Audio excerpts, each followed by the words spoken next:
Avant de nous quitter, un petit rapide tour de table. Il nous en reste 37 minutes, Octave. Un bon plan histoire de partir la fleur aux dents, histoire de nous donner le moral.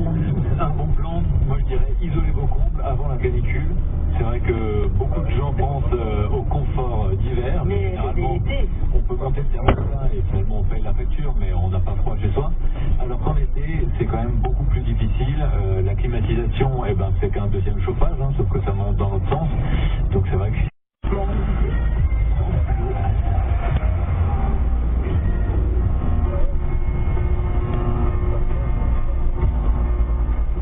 AX 027 KG.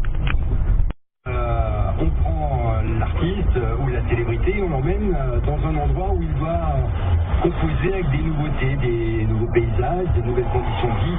C'est pas au bout du monde, ça se fait en France. Personnes font mener des choses. Voilà, au moment où il y a 47 thermomètres dans la région, et il y a du soleil en plus aujourd'hui, absolument, absolument. C'est mignon comme tout, c'est sympa. Et ben oui, allez vous balader. Alors c'est vrai que quand il fait...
Dans quelques secondes, des nouvelles de l'information.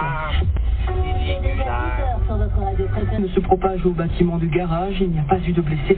On ne connaît pas encore l'origine de l'incendie. Il avait affirmé avoir retrouvé sa compagne pendue à leur domicile à Ferrette dimanche. Un homme âgé de 37 ans a été mis en examen hier pour meurtre. Lors de sa garde à vue, les gendarmes ont rapidement relevé des contradictions dans ses déclarations. Et à Mulhouse, un homme de 38 ans a été mis en examen écroué pour le meurtre de sa mère âgée de 72 ans. Là, d'abord, et ensuite la dégradation arrive. Dans la journée, les températures ont eu le temps de monter à 23 degrés à Bingen, 24 degrés à Passat et 23, 24 degrés si vous êtes en centrale vers Cachet. Ce soir, c'est plutôt compliqué. On a noté ça, on vient voir un peu plus tard. Et si quoi que ce soit sur rien, vous prenez la parole pour nous souhaiter sur France Bleu Alsace. France Bleu Alsace, jusqu'à 19h, ça vaut le détour, ça vaut le détour. Il y a l'histoire d'une femme qui porte un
Wi-Fi en marche. Le producteur du cinéma Thomas Langman est en garde à vue pour harcèlement. Sa femme, avec qui il est en instance de divorce, avait porté plainte début avril pour un message malveillant réitéré et menace. Thomas Langman qui avait notamment produit le film The Artist. Le train d'entretien. EK 610 ZH.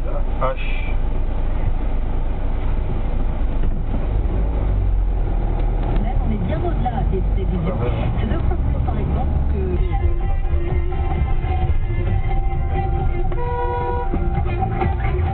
CX020YT. Pour à 13h22. 1h en France. Frédéric Le Tornier, Denis Farou sur France Bleu. Et on commence avec le patrimoine automobile. Nous sommes en mai 68. Voici l'histoire moteur.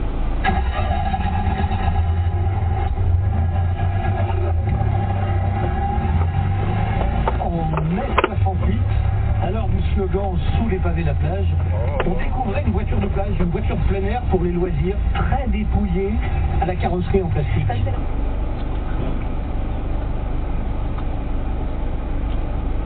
CN 717 NK MK. Précise. Tout d'abord, d'où vient ce nom? L'information sur l'Europe. Juste en face, les institutions européennes de à Strasbourg accueillent un festival, le premier festival de musique européenne. Guy Bar était là, puisque vous me dites Portugal, Italie, Espagne, Irlande, c'est une promenade. Bonjour Guy. Bonjour Nadine, bonjour à tous. Alors c'est pas seulement l'Italie, Espagne, etc. C'est l'Europe tout simplement. Et l'Europe à Strasbourg, on connaît l'importance de cette dimension-là, de cette notion-là. On est exactement en face du Palais des Droits de l'Homme, je dis, parce que le lieu d'Europe, qui est un lieu absolument magnifique, c'est une ancienne villa qui a été entièrement rénovée, restaurée par la ville pour y installer une institution qui s'occupe d'essayer de nous faire un petit peu mieux connaître l'Europe. On est avec sa directrice, Anne Dieu. Bonjour. Bonjour. Vous êtes là depuis quelques années maintenant, et votre vocation c'est ça, c'est essayer de faire en sorte qu'on comprenne un petit peu quelque chose. Faire comprendre, faire connaître, sensibiliser à l'Europe, surtout dans toutes ses composantes, historiques, géographiques, un peu institutionnelles, mais beaucoup aussi humaines et culturelles. En espagné sur les murs qui existent depuis des lustres. Et on découvre cette nouvelle économie circulaire avec la nouvelle coprésidente d'une monnaie pour Paris. Bonjour Sarah Tassalin. Bonjour. Alors il faut rappeler le principe de la monnaie locale. Où trouve-t-on des pêches sous la forme de... C'est une organisation. Donc là, la priorité c'était le lancement, également de trouver des prestataires qui acceptent la pêche. Et le principe de l'activité des zones annexes, évidemment, qui ne seront pas, on va dire, qui ne seront pas résidents à notre association de par leur activité, mais tout commerce qui défend la localité, la citoyenneté, la solidarité, la résilience, l'écologie, est amené en fait à devenir prestataire de la monnaie locale. Les commerçants inscrivent sur les vitrines qu'ils acceptent les pêches? Oui. Ici on accepte les pêches. Exactement, c'est un macaron obligatoire, en fait, c'est avant tout pour eux une vitrine, hein, comme on dit, c'est un autocollant en plus, qui vont mettre un joli autocollant orange, joyeux et tout. Voilà, ici on accepte les pêches, donc on est un commerce de l'économie sociale, solidaire, de l'économie locale. Et pour ceux qui penseraient qu'il s'agit d'un gadget, on peut leur répondre que la monnaie locale